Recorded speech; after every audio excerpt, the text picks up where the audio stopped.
ще стане световното.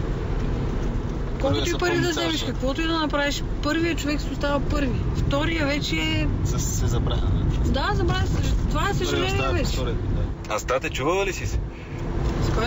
Стате след тая. Баща ми почина като... На първата световна титла. За първи път станах световна шампионка.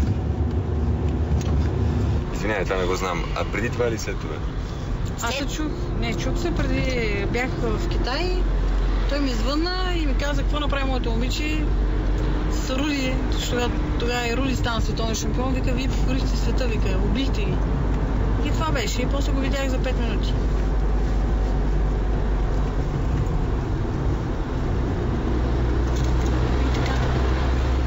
Мислиш ли си за него, когато излизаш? Винаги. Тъпих. Знам, че винаги е до мене. Като бях малка, ми казваше, без да се занимавам с нищо, съм била много малка. Вика, моето момиче, вика, ще покори света, вика, един ден. Без да е знала, че се занимава с това. Вика, на тати си на толкова, вика, ще ги изби.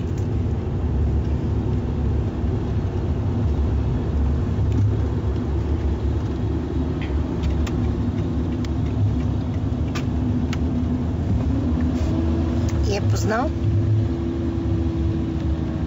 Мишо, на теб баща ти какво ти каза? Баща ми Преди е Той почина. Така ли?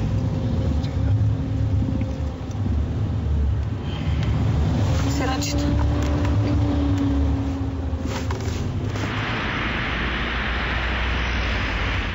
А с кой от твоите близки се чу преди мъче?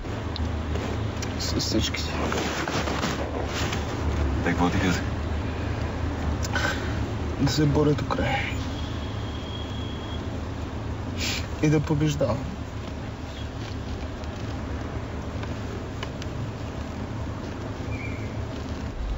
Думите на баща ти, които никога няма да забравиш и които те крепят. Много са.